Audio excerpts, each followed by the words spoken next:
Sweat clung to Nia Jackson's neck as she stepped from the Detroit diner, texting beneath the sticky July sky. Then came the bark. Loitering. Officer Vince Carver slammed her against the wall before she could blink. She protested. His fist cracked her jaw. Blood splattered the concrete. Just then, her father, Marcus Tate, emerged, badge flashing. Detroit's new chief of police. He cuffed Carver, but backup rolled in, smirking, circling. What would they do to a black chief's daughter? Nia clutched her face, dazed, terrified. If this opening hits you hard, subscribe now, because what's coming next will blow this wide open. Flames still danced behind Nia Jackson's eyes as she sat trembling on the edge of her torn-up bed, the acrid scent of spray paint and scorched rubber clinging to her skin like smoke. Hours had passed since the attack, since masked figures slashed her tires, tagged snitch across her house, and hurled a brick through her bedroom window, glass exploding like shrapnel as she dove for cover. Her jaw, still purple from Officer Vince Carver's punch, pulsed with a throb that never quite dulled. Her father, Marcus Tate, the new black chief of police in Detroit, had arrested Carver just days before, live on camera, badge gleaming, crowd filming. It should have been the end. Instead, it was only the beginning. Now they were targets, not just from strangers, but from within the very department Marcus swore to reform. Nia could see it clearly now. The badge didn't protect them. It painted a bullseye. Downstairs, her father double-checked locks he used to trust, his gun never out of reach. Every creak of the floorboards, every blink of the streetlight outside felt like a countdown. And when the first threat showed up in her DMs, "Burn her out," it read, she knew it wasn't bluster. It was a warning. The next strike would be worse. She pressed her fingers to the bandage on her cheek, blood still crusted at the edge, a souvenir from the bricks shower. The police union went on television that morning, twisting the video of her assault, calling her combative, accusing her of provoking a decorated officer. Paul Denson, Carver's union rep, smiled for the cameras with a face slicker than oil, saying she'd played the victim. Nia watched him lie through his teeth as her father stood beside her, his body stiff, his eyes burning with a fury he could no longer afford to show. He'd already been warned, "Back off or lose your badge." But Marcus didn't flinch. He pressed harder. And Nia? She hit record. She told the truth. "I didn't fight," she said into her cracked phone camera. "I said sorry and he broke my face." Her voice shook. Her post went viral. By noon, protesters surged down Woodward Avenue, their signs blunt and loud. "Protect black girls, fire Carver now, justice for Nia." Nia stood in the window watching them march, her hand over her heart, her lip still split, a symbol now whether she wanted to be or not. But hope is a fragile thing in a city built to swallow it. That night, as she and Marcus sat in the living room, TV flickering, curtains drawn, the calm shattered. Tires crunched the gravel outside. Dozens of trucks, Confederate flags flapping in the wind. White men, jeering, spitting, laughing. Rocks smashed the windows. One protest sign, torn and burnt, landed on the porch. A bottle followed. Gasoline. Fire. The porch went up. Marcus grabbed his gun. Nia hit the floor. She filmed through a sliver in the curtain, her fingers shaking, her voice whispering, "They're back." They barely got out the flames in time. Backup arrived 20 minutes too late. The men were gone, but the damage remained. Ashes where her steps used to be. Her blog post that night didn't hold back. She named them, the attackers, the silence of the department, the betrayal. "If I disappear," she wrote, "know I didn't lie." Her post was shared 30,000 times in 2 days, and just when it felt like the city was waking up. When news anchors started asking real questions, when officers were suspended pending investigation, Carver's team made their next move. A thick envelope arrived with no return address. Inside, a fake police report from a year ago, accusing Nia of shoplifting. A blurry photo attached, similar enough to raise doubt, not enough to prove truth. Before they could even call a lawyer, the front door crashed open. SWAT, tactical gear, guns drawn. They dragged Marcus across the floor, slammed Nia into the wall. One officer pulled a bag of white powder from her drawer, held it up with a grin. "Gotcha." She screamed it wasn't hers. They didn't care. They cuffed her, hauled her out. Neighbors watched, filming again, but no one stopped them. The media spun it fast. "Teen activist busted for drugs," one headline read. Nia's truth was collapsing under their lie. Her father's pleas meant nothing. He was silenced with a bruised jaw and a bogus interference charge. But even in the holding cell, Nia didn't cry. She bit her lip, curled her fists, and stared at the concrete wall until it blurred. They were trying to erase her, frame her, break her. But she refused to be erased. And the story doesn't stop there, because days later, the truth exploded back. A second camera, hidden above the diner door, had recorded everything.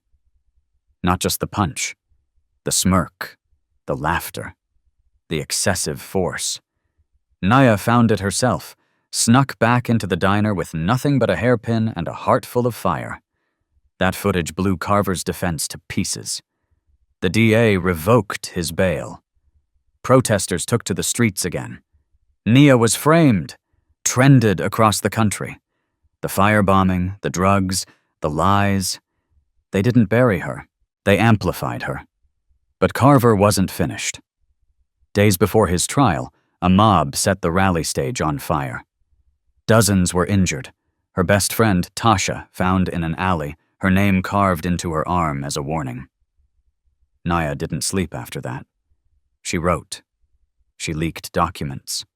She exposed Carver's network, named officers, dropped files. The blog, Truth on 8 Mile, became her weapon. She wasn't a victim anymore. She was the front line. And when Carver's crew framed her again, this time for a bank robbery, Nia went underground with Marcus, hiding in basements and abandoned warehouses, hunted like fugitives. Every news station called her a terrorist. Her face was everywhere. But that didn't stop her. She hacked Carver's voicemails, exposed his militia ties, leaked audio that made national headlines. And when they finally found Carver in that grimy riverfront warehouse, Nia walked in, gun shaking in her hand, and faced the man who tried to destroy her. Marcus was there too, bloodied, barely alive. Carver smiled, pulled a final stunt. A gun to his own temple, a suicide in front of the feds, framed to look like Nia pulled the trigger. They dragged her out in cuffs, branded her killer, labeled her a radical. But if you watched closely, if you looked past the headlines, you saw it. Her eyes, calm, angry, focused. She wasn't beaten. Not yet. She had one more plan. And what happens next? Will Nia expose the final piece? Will Marcus survive long enough to testify? Will the truth claw its way through the lies again? Hit subscribe if you stand with Nia Jackson. Smash like if you're done with the lies. And drop a number 1 in the comments if you believe one voice can shake a system built to silence it. Because this fight isn't over, not even close. Nia Jackson sat stiffly on the courthouse bench, her bruised jaw clenched tight, the antiseptic-scented air thick with tension as fluorescent lights buzzed above her. She looked smaller than the fire she'd unleashed just weeks ago, diminished but unbroken. As the judge banged the gavel, and the trial of Vince Carver, the officer who had cracked her face in broad daylight, officially began. Cameras flashed, murmurs echoed off marble, and beside her stood her father. Marcus Tate, Detroit's first black chief of police, whose badge gleamed with a false sense of protection. That punch outside the diner, the one captured on a shaky video now burned into the conscience of a divided city, had lit a fuse neither of them could snuff out. She was only 17. She hadn't asked for war. She'd asked for breakfast. She had said sorry and gotten bloodied for it. And now she sat not as a victim of state violence, but as a pariah, expelled from school, labeled a liar by the police union, hunted, firebombed, framed for drugs, accused of theft, and dragged through the mud by a system allergic to accountability. As the trial began, Nia stepped up to the witness stand and stared into the eyes of her attacker. Carver's face was blank. No regret, no fear. Just calculation. A predator watching prey. She recounted the moment. The heat of July, the neon diner sign flickering behind her, the sudden bark, the slam into the wall, the explosion of pain in her jaw. "I didn't fight," she said to the jury, her voice steady but trembling underneath. "I just apologized. He hit me anyway." And the courtroom fell into silence as the prosecutor played the diner footage again, this time from the hidden camera she had risked her life to retrieve, revealing everything in crisp, irrefutable detail, her limp body sliding to the sidewalk, Carver's smirk, the crowd's gasp. A wave of murmurs rolled through the room. For once, it felt like the truth was winning. Marcus took the stand next, presenting damning evidence. Rollins, the deputy chief, had been in contact with Carver the night of the arrest, and a trail of payments, emails, and internal transfers pointed to an organized cover-up. As Rollins's name rang through the chamber, journalists scribbled furiously. By that afternoon, Rollins was forced to resign. The public roared. Justice, it seemed, was clawing its way out of the darkness. For a moment, Nia let herself believe. After the hearing, she walked past a crowd of supporters chanting her name, people she didn't know, many who didn't know her, holding signs that read, "We believe Nia and no more Carvers." And she felt a flicker of something like hope, delicate but real. But pain, for girls like her, wasn't linear. It was recursive. It returned stronger every time it was denied. The next morning, a new headline shattered that hope. Mistrial. The judge, an aging man with a silver mustache and a soft spot for technicalities, declared the diner camera footage inadmissible. Chain of custody was violated, he claimed, though it had been handled by Marcus directly, documented, and submitted within the law. Carver's lawyer smirked, while Carver himself, still in cuffs, winked. Nia's breath caught in her throat. She turned to her father, whose knuckles had gone white. "They sold us out," Marcus whispered. And in that moment, Nia saw not just the collapse of her case, but the betrayal of a system she had been taught to trust. When they stepped outside, reporters mobbed them, not with empathy, but with doubt. "Nia, did you lie about the drugs? Do you regret posting the video now?" She pushed past them, swallowing the lump in her throat. Back home, a thick envelope was waiting for her, marked confidential. Inside was her expulsion letter, effective immediately. "For safety reasons," it read, "due to your association with violence." The school board had received anonymous threats, doctored emails claiming she intended to bring a gun to class. Her reputation had been shattered by the same machinery that had once called her brave. She stared at the letter, the ink smudging under her thumb, and felt the weight of finality. Her education stolen, her truth twisted. That night, Marcus punched a hole through the wall, not out of rage but out of despair. "What do they want, Nia?" he asked. "For you to disappear?" And the terrifying answer was yes. But it got worse. Days later, during a brief moment of calm, while Marcus cooked and Nia updated her blog, her screen lit up with an emergency alert. Breaking. Fugitive teen involved in armed bank robbery. A grainy photo of her face flashed across every station. Her ID card had been planted at a crime scene she had never been near. This wasn't just retaliation. This was erasure. Before she could process it, SWAT tore through their door again. Boots thundered up the stairs. Marcus was shot in the leg as he tried to protect her. A baton cracked against her shoulder, sending her sprawling. They dragged her outside, her mouth screaming, her body limp, her wrists bound in cuffs that felt more like shackles. The city watched in silence as Nia, the girl they once cheered for, was framed as a criminal, a terrorist. Her blog was shut down. Her phone seized. Her story rewritten by men who sat in leather chairs and inked lies into legal records. She went underground after that. A journalist named Sarah Klein believed her, leaked her story to a national outlet, and sparked a federal investigation. Nia and Marcus hid in basements and warehouses, fugitives in the city they tried to save. Her bandaged arm ached constantly from the SWAT raid. Marcus's wound festered. They were both bleeding, both hunted, both holding on by threads. And then Jamal Hayes happened. A black officer, seemingly an ally, arranged a safe house. He said, "I've got your back, Chief." He brought them water. He guarded the window. He joked with Nia, told her she reminded him of his daughter. But he was a mole. When the militia showed up, camouflage, rifles, grenades, Jamal lowered his gun and smiled. "Sorry, Chief, had to." And then he walked away as they firebombed the attic. The explosion shredded the floor. Shrapnel tore through Nia's leg. Marcus collapsed again, blood pouring from reopened wounds.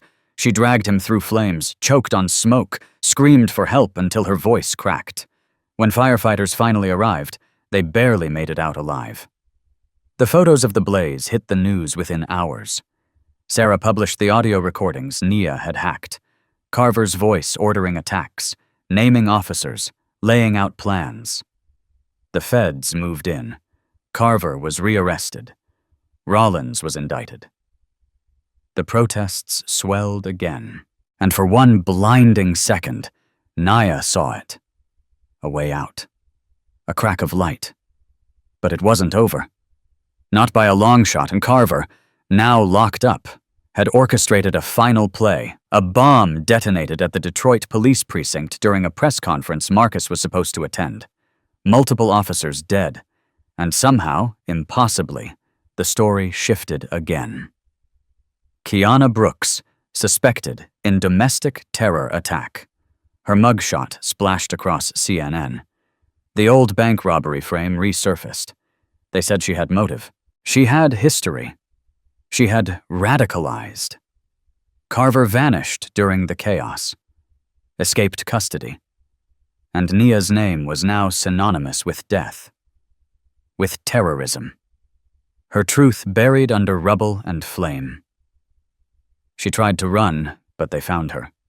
They always did.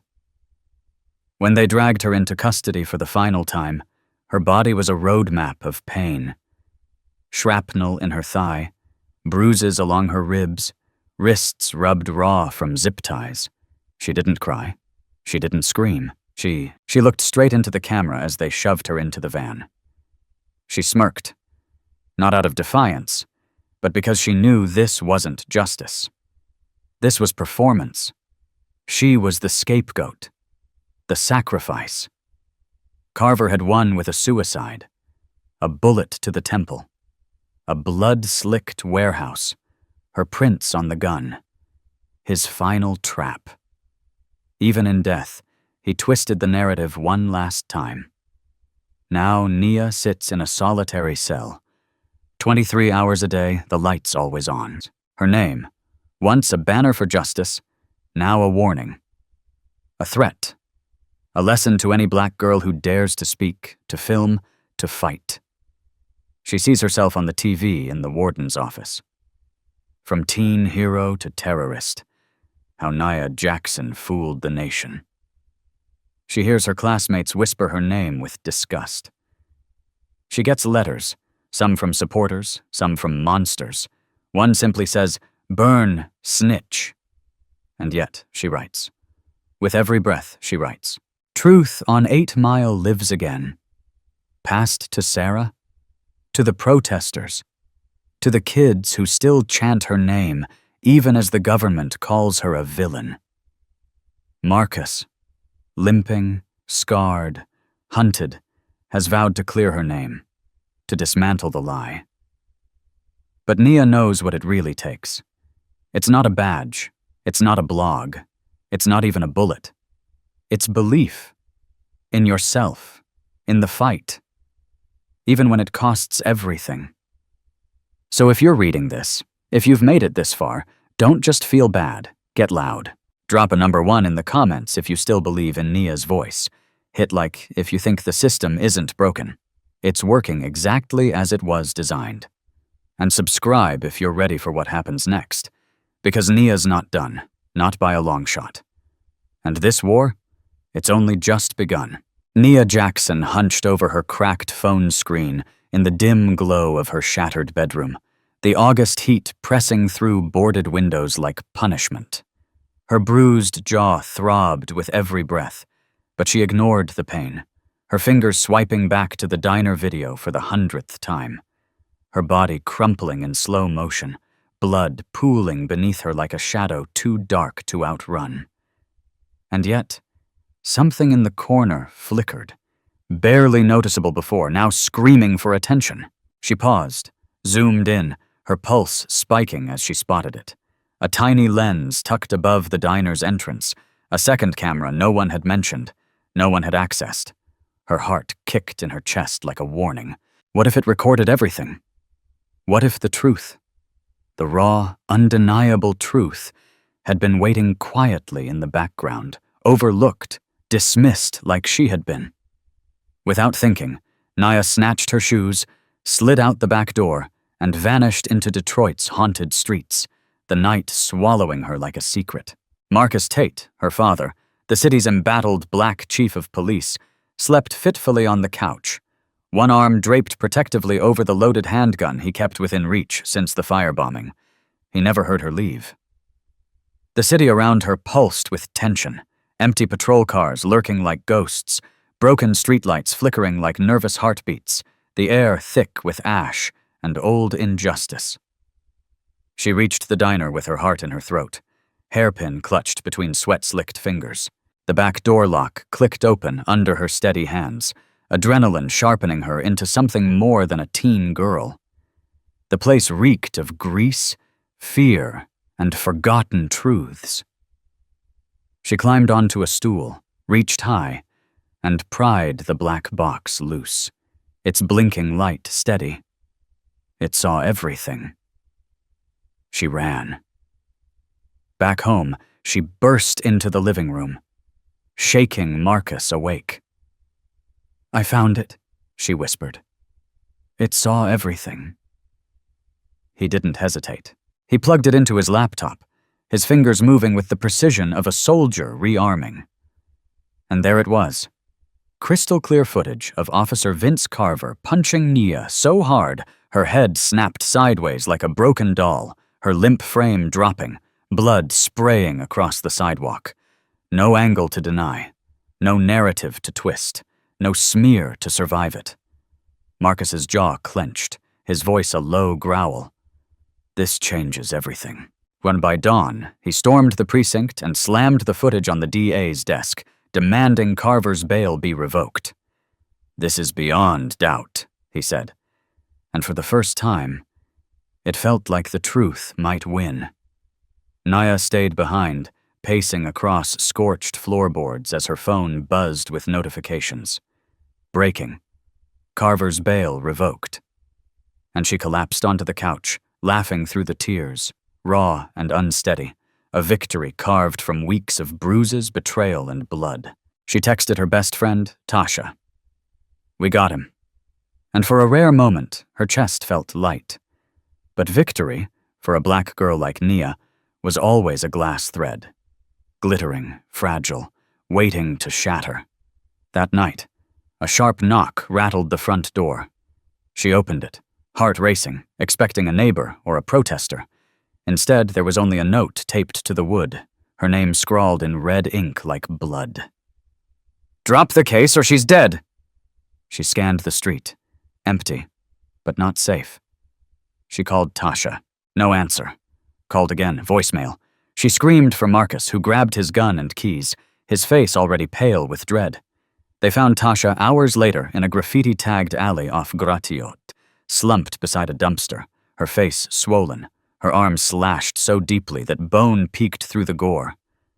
Carved into her flesh. Naya, etched with a blade meant to cut more than skin. Naya collapsed to her knees, her hands trembling above her best friend's body, too afraid to touch her, too broken to look away. Tasha's eyes fluttered open, a whisper escaping her cracked lips. They said stop. And then she passed out. Nia sobbed uncontrollably as Marcus shouted for an ambulance, pressing his shirt against the wound, his eyes hollow. Paramedics arrived, too late to undo the pain, but just in time to keep Tasha breathing. Nia rode to the hospital with blood on her jeans, her stomach twisted in guilt so sharp she couldn't breathe. This was because of her. This was the cost of truth. And the pain didn't stop there. Days later, Marcus limped into the precinct, the weight of his badge no longer armor but target, and dropped the hidden diner footage, along with damning evidence of 2 officers, Dunn and Reese, smirking as Nia bled on the pavement. Within hours, both were fired. Finally, the city whispered. Finally, accountability. Nia posted it all. Her blog, Truth on 8 Mile, exploded. Tens of thousands read it. Thousands more shared it. Her inbox filled with messages. Keep going. You're the voice we need. For the first time since her jaw was broken, Naya felt powerful. Her father's badge and her words were breaking the machine. She even danced in the kitchen with Marcus that night, their laughter brittle but real. She believed they were winning. Then the lights flickered. A shadow moved outside. Marcus peered through the blinds and froze. "They've got my codes," he whispered. And then the front door exploded inward. 3 masked men stormed the house. One swung a bat, one a knife. Marcus tackled the knife wielder, blood flying. Naya scrambled, grabbed a frying pan, smashed it against the Batman's skull. The leader circled like a vulture, gun drawn, voice low. "Tell your father to back off." Then they vanished into the night, tires screeching. Marcus lay bleeding on the floor, gasping. "Rollins, it's Rollins!"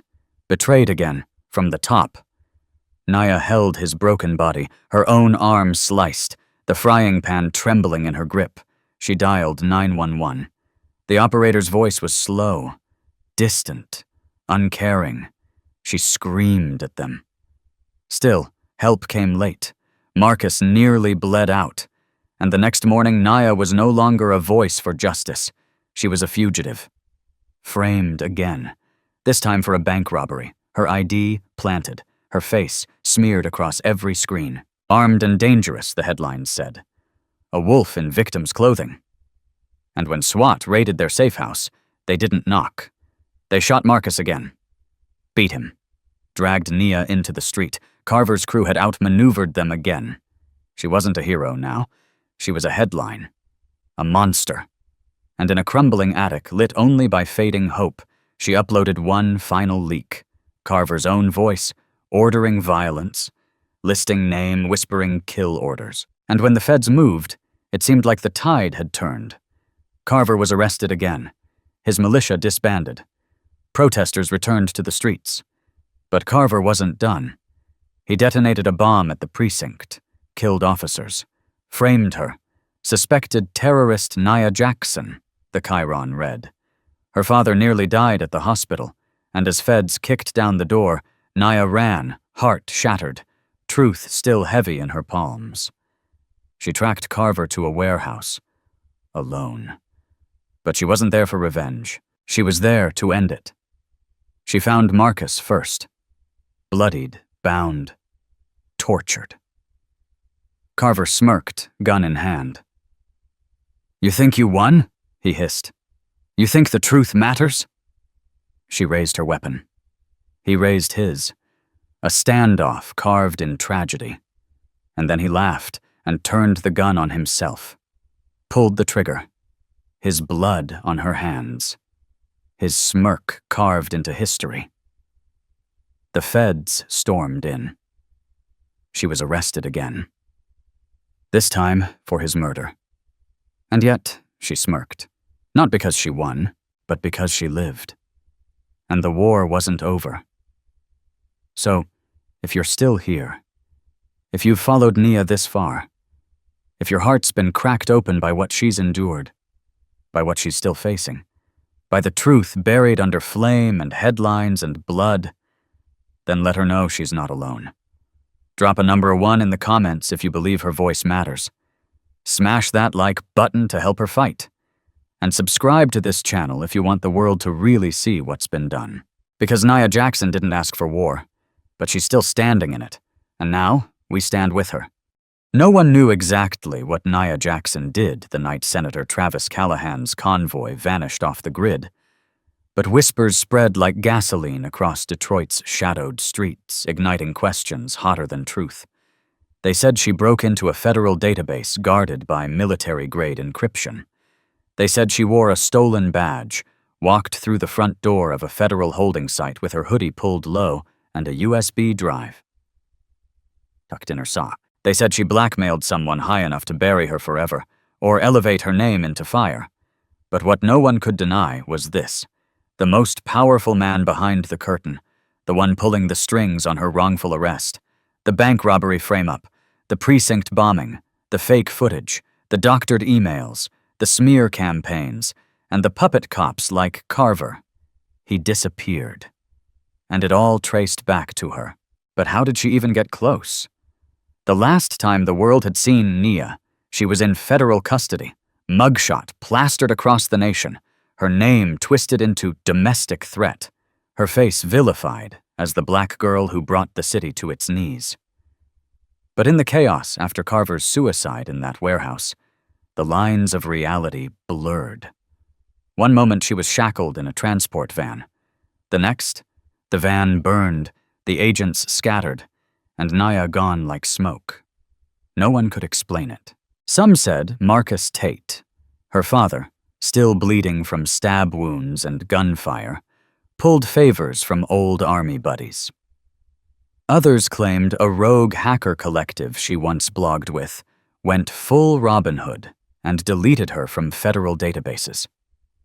All anyone really knew was this: she was gone.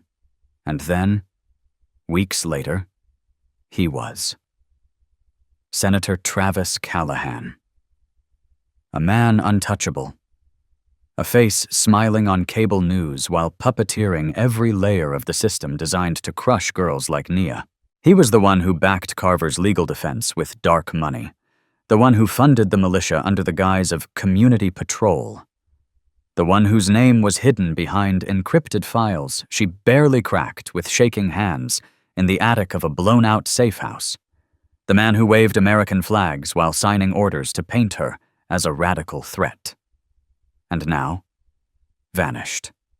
His security detail, gone. His calendar, wiped.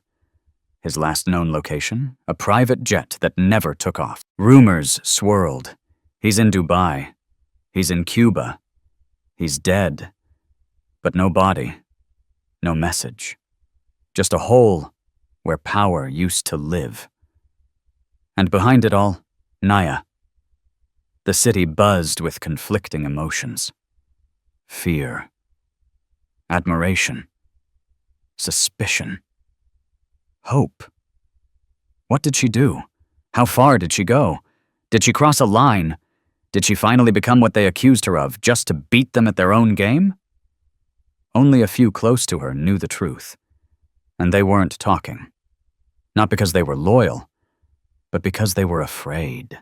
Afraid of what she uncovered, afraid of what she might do next.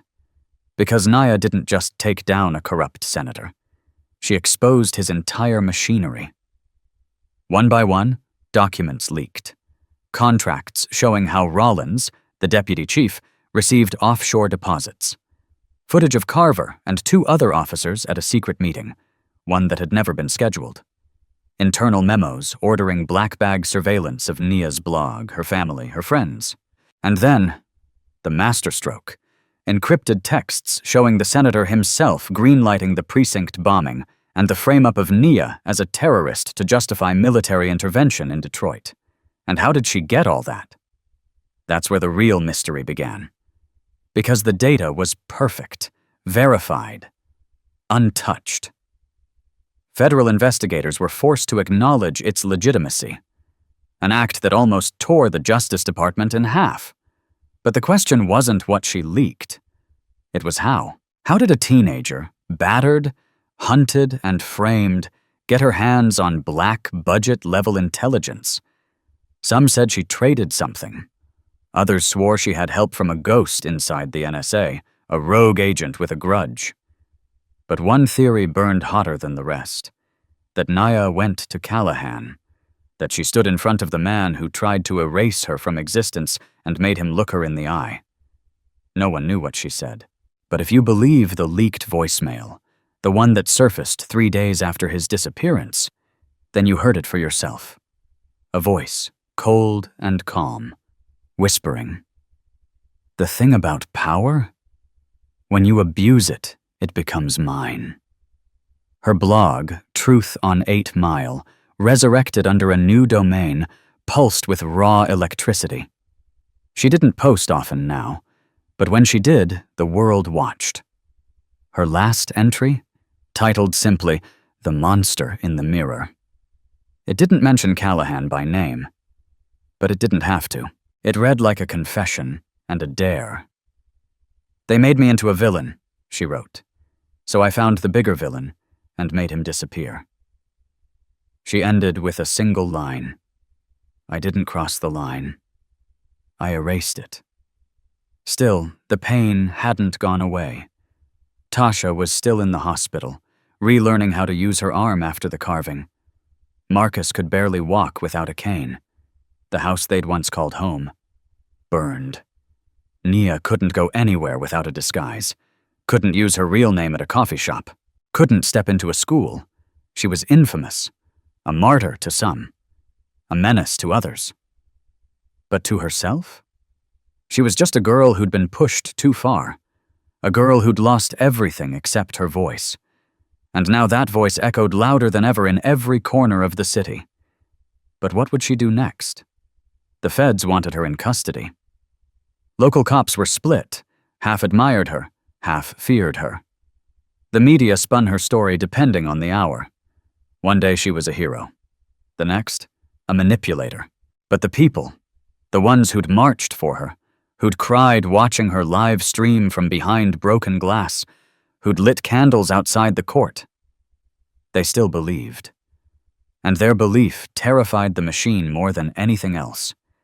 That's why this channel exists. To hold the line when truth is dangerous. To make sure voices like Nia's don't vanish when they dare to rise. So if you're watching this, if your heart's still pounding from the story of the girl who vanished a senator, then do something real. Drop a number 1 in the comments if you believe Nia Jackson didn't go too far, if you believe she went exactly where justice demanded. Smash that like button if you're still rooting for her, if you're still with her, even as the world tries to erase her again. Subscribe if you want to know what comes next, because Nia's war isn't over. The monster may be gone, but the system that created him still breathes. And here's the truth no one wants to admit. Sometimes justice doesn't wear a robe.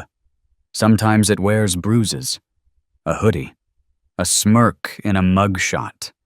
Sometimes justice doesn't knock. It kicks the damn door down. And Nia, she's standing in that doorway.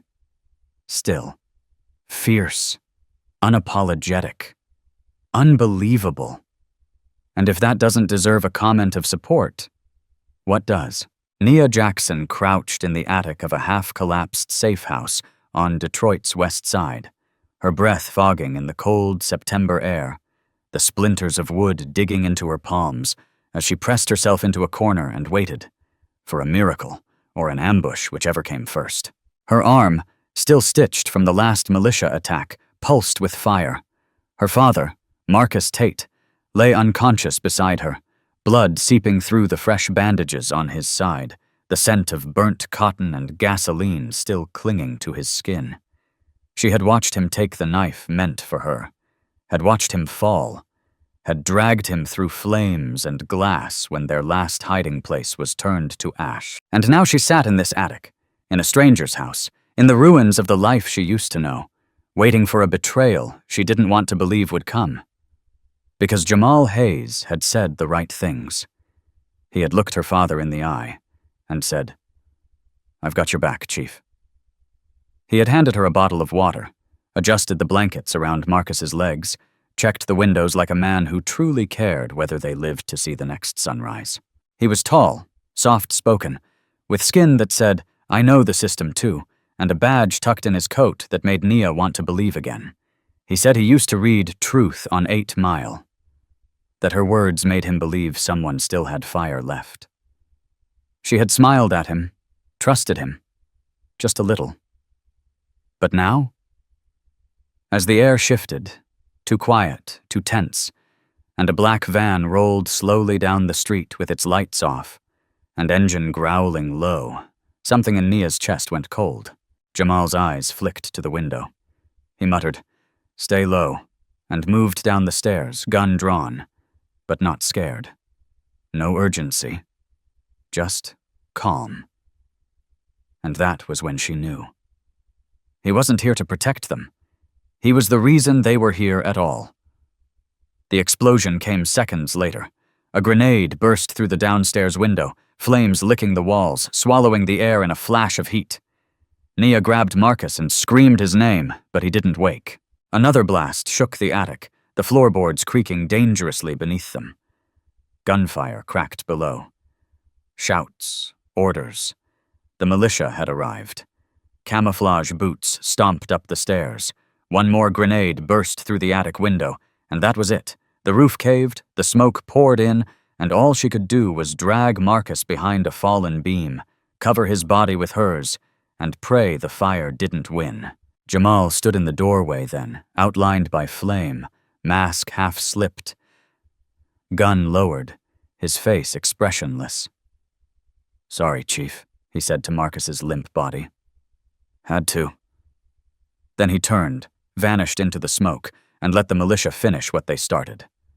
But they didn't. Somehow, they didn't. Nia fought. With blood-slick hands, she clawed her way down the splintered stairs, dragging Marcus inch by inch, coughing through the smoke until her lungs burned. She wrapped a frayed curtain around his shoulder to stop the bleeding, kicked through the back door, stumbled into the night, half dead, fully defiant. Fire lit the sky behind her. Sirens wailed in the distance, too late to matter. She collapsed in an alley with Marcus's body pressed to hers, his pulse faint, but still there. "You stay with me," she whispered. "You don't get to leave. Not like this." Hours later, in the flickering white lights of the emergency room, as surgeons rushed to keep Marcus breathing, Nia sat outside the trauma bay, shaking. Her clothes were soaked with blood, her hands blistered from flame, but her mind was clear. Jamal, Rollins, Carver, Callahan. Every piece of the puzzle now burned into her memory, every betrayal traced back to a system that didn't want her to survive, only to surrender. But she didn't. Instead, she hacked. She pulled the scorched laptop from her backpack, screen cracked, keys melted at the edges, and plugged in the last backup drive she had. The one with Carver's old phone logs, Rollins's payment trail, and the secret audio files Jamal had been too arrogant to delete. And there it was. A call. 2 days before the attack. Jamal's voice. "They're in the safe house. Send the team. I'll keep 'em there." Naya copied the file, sent it to every journalist who hadn't blocked her name, attached photos of the ruined attic, Marcus's blood, the fire report, a voiceover of her own, raw and unscripted. This is what they do to truth. They burn it. They stab it. They call it dangerous and then kill it in the dark. But I'm still here. My father's still here. And if you're listening, really listening, then it's time to decide which side you're on. She posted it to her blog, reborn, renamed, Still on 8 Mile, and the world cracked open. The audio was undeniable. The fire report, damning. The betrayal, breathtaking. Within 24 hours, federal investigators launched a probe into Rawlins's command. Jamal Hayes's badge was suspended. The city erupted. Protests swelled again. This time not just for Naya, but for Marcus. Still in critical care, still hanging on. People lined the hospital lawn with candles. "We believe you," they chanted. "We believe Naya." But for Naya, vindication didn't feel like victory, not yet, because she still saw the fire when she closed her eyes. Still heard Jamal's voice saying, "Had to." Still felt Marcus's blood on her skin. Still smelled the smoke in her hair. She couldn't rest. Couldn't stop. Not until every last piece of this machine was dismantled. Carver's suicide hadn't ended it. Rawlins's silence hadn't stopped it. The monster was bigger, deeper, hungrier. And Naya, she was the girl who walked through fire to expose it.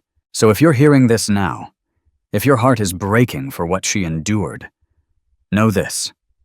Her story didn't end in that attic. It didn't end in flames. It didn't end in blood. It began there. Because from that night forward, Naya didn't just speak truth. She became it. A living refusal. A girl they couldn't erase. She doesn't need your sympathy, but she could use your voice. So drop a number 1 in the comments if you believe what she did matters. Smash that like button if you think surviving betrayal deserves more than silence. Subscribe if you're ready to walk through fire with her, because her next post might burn brighter than anything yet. And if you've ever been lied to, silenced, hurt for telling the truth, Naya sees you. She is you. And she's still fighting. Still on 8 Mile. Still unbroken. Naya Jackson sat hunched on the edge of her bed, her arms wrapped tightly around her aching ribs, the humid Detroit night thick as grief, the boarded-up window letting in no light, only the muffled echoes of a city that had nearly forgotten how to listen. Her jaw, still swollen from Vince Carver's fist, throbbed with every shallow breath. But it wasn't the pain that kept her awake. It was the question. Why wasn't the first video enough? She had gone viral, her blood on concrete looped 100,000 times on angry screens. But still, Carver walked free, still protected by a machine of lies. People called her brave, a fighter, a spark. But it felt like they were clapping for a tragedy instead of helping her survive it. Her blog was flooded with both love and hate, her name chanted in marches and burned in forums. She had lost her school, her safety, her privacy, and still the system pretended it needed more proof. What else do they need? My body on a slab? And that's when she saw it. Pausing the diner video again, for the 1,000th time, her eyes locked on a flicker in the corner of the frame. A reflection. No, a lens. A hidden camera above the door that no one had mentioned, no one had retrieved. Her heart slammed into her ribs. Could it have caught everything? From another angle?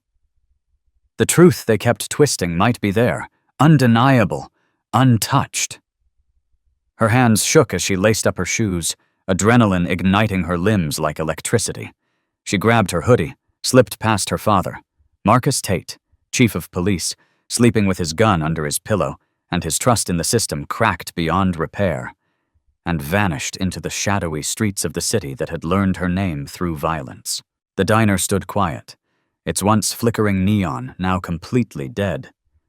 The scent of grease and rust clung to the air. She jimmied the back door with a stolen screwdriver, heart pounding, muscles taut, every nerve expecting the worst. Inside, darkness wrapped around her like a second skin. She climbed onto a counter, pried the casing off the wall, and pulled the black box free. The hidden camera, blinking faintly, still alive. It saw.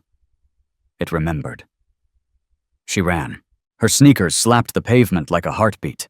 She didn't stop until she burst back into the house, thrust the device into Marcus's hands, her voice breathless and electric. It caught it, all of it! Marcus plugged it into his laptop. The footage flickered to life, and they watched. Silent, still, as the truth unfurled in high definition. There was no angle to dispute, no obstruction, no ambiguity. Just Carver's rage, Nia's apology, his fist flying, her body dropping, blood on pavement, laughter in the background, every frame a bullet of truth. Marcus stared at the screen, his eyes dark and unreadable, and said only, "This changes everything." By sunrise, he had stormed the DA's office and slammed the footage onto the desk, his badge gleaming, his voice iron. "Revoke his bail. This ends today." Nia stayed behind, her stomach in knots as she refreshed the newsfeed again and again until it finally broke. Vince Carver, remanded into federal custody. Bail revoked. She stared at the screen, her lips trembling into something that looked like a smile, but felt like a sob. They believed me. They finally saw. She sank into the couch, phone in hand, and texted Tasha. "We got him." Her fingers shook. Her lungs finally drew a full breath. She had done the impossible, found the hidden camera, unearthed the truth, changed the narrative. Her blog exploded with support. "You're a warrior. You're a queen. You're hope." But even in victory, the fear lingered. She'd tasted what the system could do to silence her, and she knew this win would cost her something too. Because even as her father celebrated, as the news looped the footage over and over, as supporters flooded the comments with praise, Nia couldn't shake the feeling that she'd drawn new lines in the sand, lines that would mark her as a bigger target than ever. She thought of every face that had glared at her through cracked cruiser windows, every comment calling her a liar, every threat still sitting in her inbox. But for a moment, just a moment, none of that mattered. She'd found the evidence they couldn't ignore. She had won. Not because she was special, not because she was lucky, but because she refused to be quiet. Because even bleeding, hunted, and exhausted, she fought. And now, if you're hearing this, if you've followed her story this far, don't let her stand alone. This girl walked into a crime scene, risked arrest, exposure, everything, just to pull the truth from the shadows. She stood up when the world told her to sit down. She exposed a monster that the badge tried to shield. She is 17. Black. Female. And more courageous than half the people paid to protect her. So if her fight moved you, if it made your chest tighten or your heart race, don't scroll past this moment. Drop a number 1 in the comments if you believe Nia deserves more than just survival. She deserves justice. Smash that like button to show you stand with her, because courage this loud needs an echo. And hit subscribe so you don't miss what she does next. Because trust me, this isn't the end of her fight. It's only the beginning. She was never asking for fame. She was never asking for war. She was asking to be heard. And now the world has heard her. What it does next? That's on us, absolutely.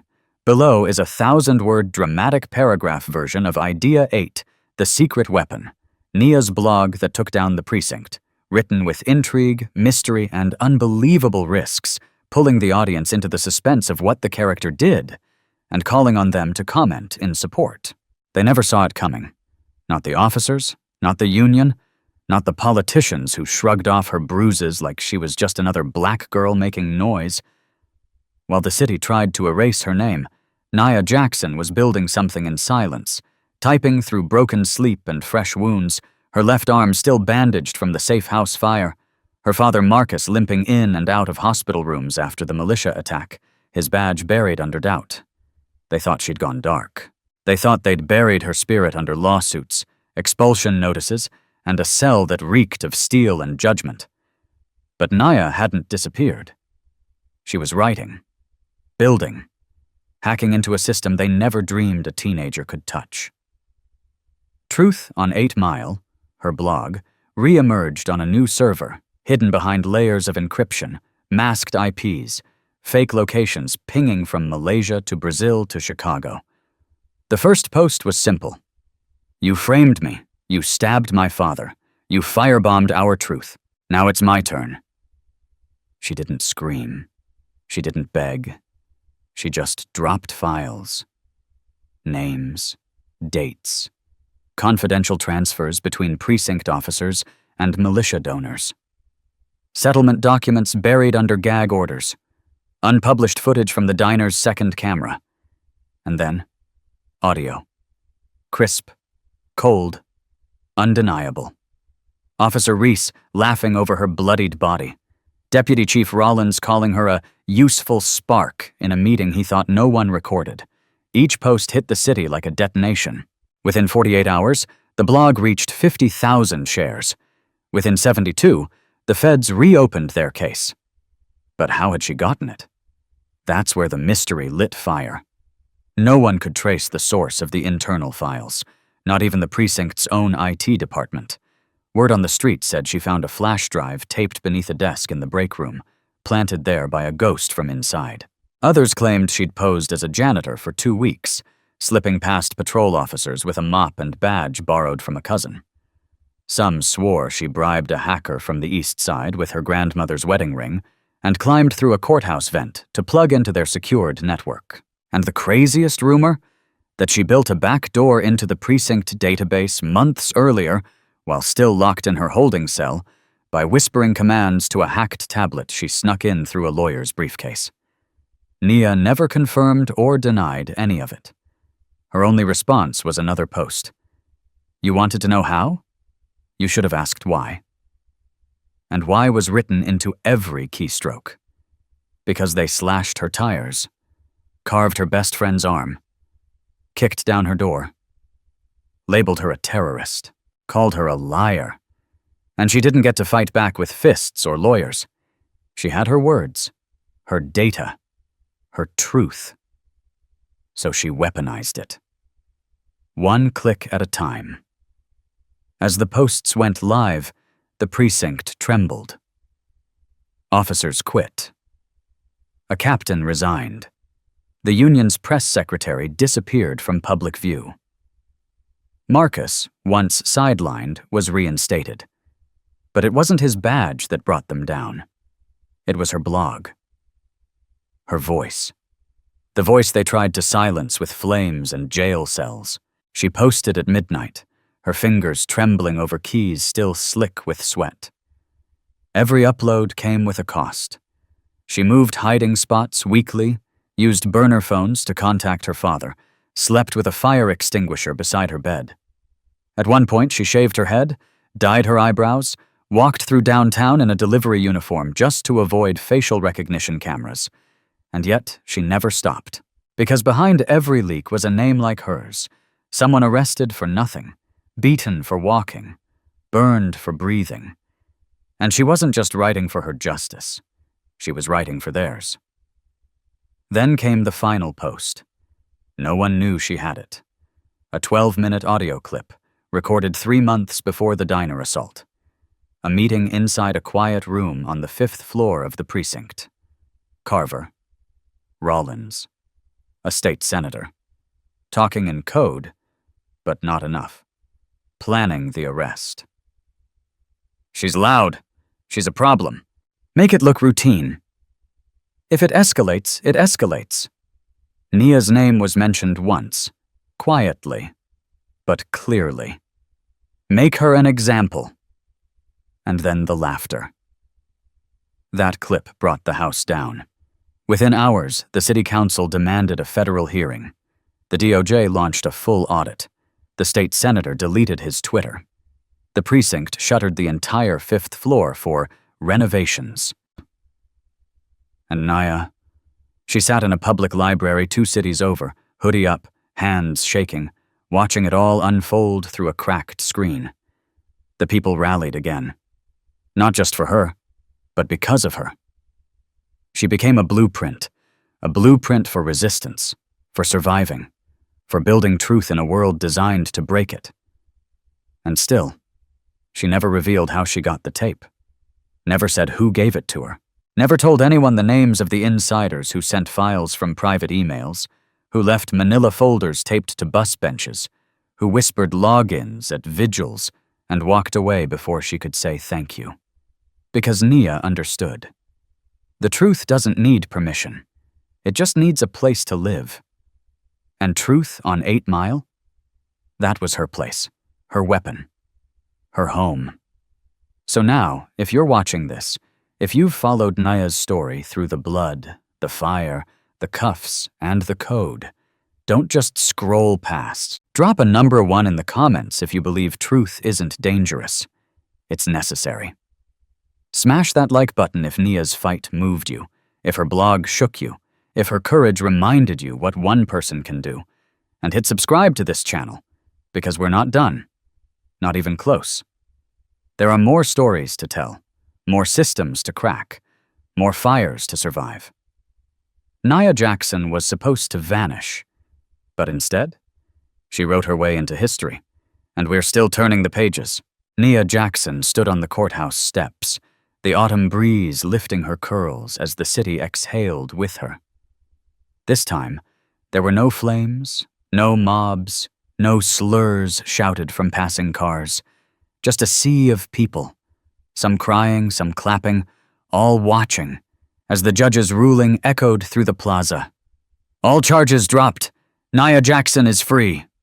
For the first time since her life had been flipped, scorched, framed, and dragged through the gutter of lies, the system had finally spoken in her favor. And even though it came years late, scarred by betrayals, loss, and unspeakable pain, it came. The evidence she risked her life to find, the files she smuggled from the ashes of a firebombed attic. The truth she spoke even with her jaw wired shut. It had all led here. And now she stood not as a fugitive or a symbol, but as a survivor. A name no longer weaponized, but honored. She looked into the cameras, those same lenses that once twisted her story into fiction, and smiled.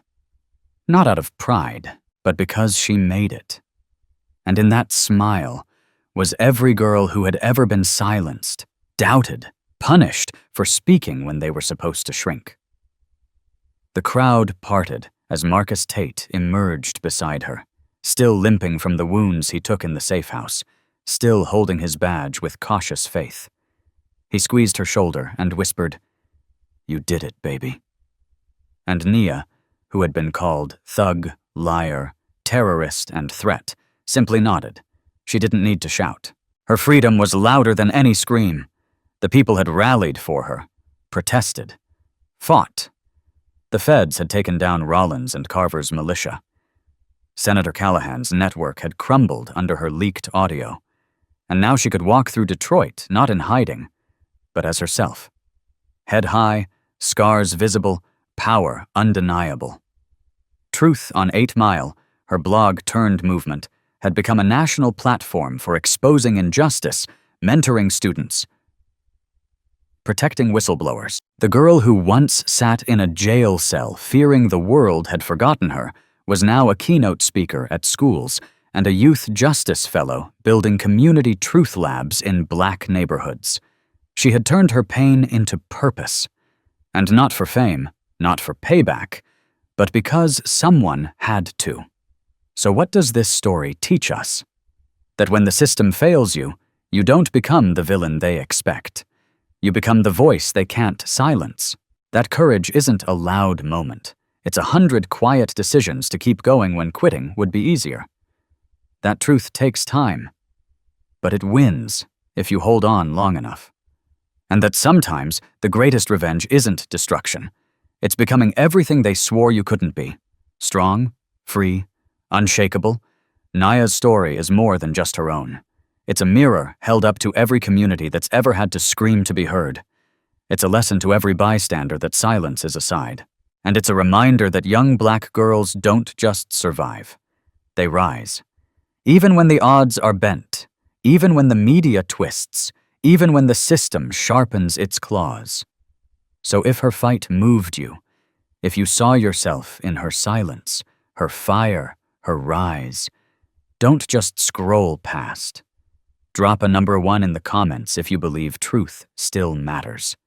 Smash that like button if Naya's journey gave you hope or reminded you what strength really looks like. And hit subscribe to this channel to hear more powerful, raw stories like hers, because Nia's story may have ended here, but there are thousands more we need to tell. Thank you for standing with her, for believing when the world tried not to. And remember this, sometimes justice comes late, but when it comes, it changes everything. Stay loud, stay lit, and never stop fighting for what's right, because like Nia Jackson proved, even the darkest systems can't stop the brightest truths.